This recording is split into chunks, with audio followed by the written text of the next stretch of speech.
Alors ici nous sommes dans le jardin potager de la ferme, un jardin typique que l'on trouve souvent dans les designs de permaculture, c'est-à-dire un jardin bien orienté avec une pente au sud, des buttes de culture et puis des techniques qu'on va voir, des techniques très simples pour conserver l'humidité dans le sol, un gros tas de mulch là prêt à être utilisé, qui a été coupé récemment dans le champ proche, réserve de compost.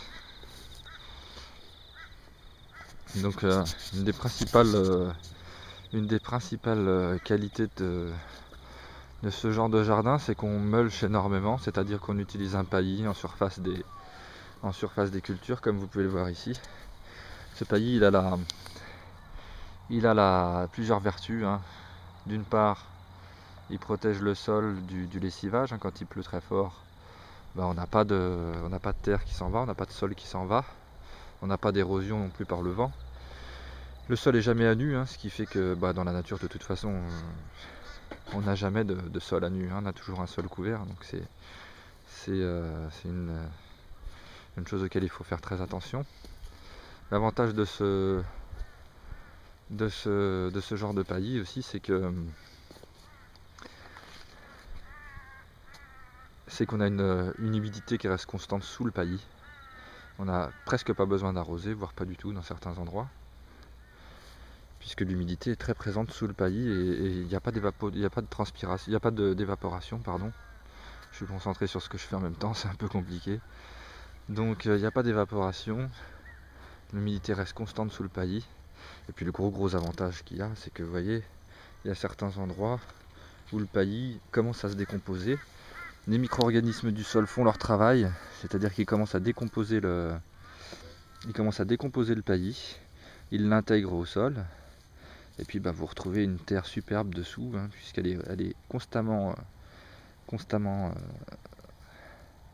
réengraissée par ce paillis, hein. J'allais dire réengraissée, c'est pas vraiment réengraissé, mais enfin le paillis participe à l'auto-fertilité du sol en fait, hein, tout simplement. C'est-à-dire que les matières sont décomposées, réintégrées au sol, et puis du coup elles reparticipent à la fertilité de l'ensemble, et c'est un circuit fermé, quoi. Donc dès qu'on récolte quelque chose, tout simplement on le laisse à la surface du sol, sauf s'il est en graines bien sûr, et puis les micro-organismes du sol font leur boulot, et ce qui meurt redevient de la nourriture, tout simplement. Voilà, donc là on a quand même un jardin potager qui alimente quasiment tout le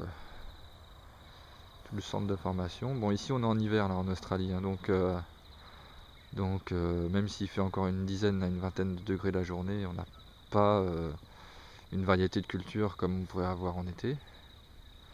Les jardiniers français en savent quelque chose aussi, l'hiver c'est un petit peu plus compliqué. Mais il y a quand même pas mal de choses, quoi. C'est quand même assez dense là-dedans. Bon, évidemment la culture dans ces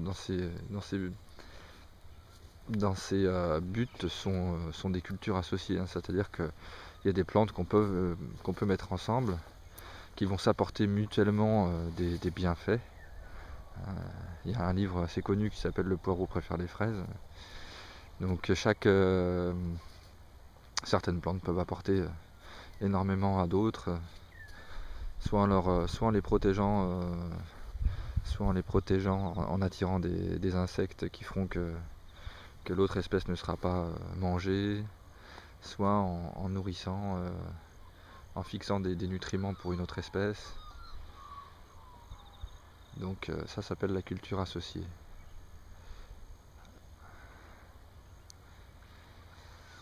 Voilà, on a un très bel exemple de culture en but.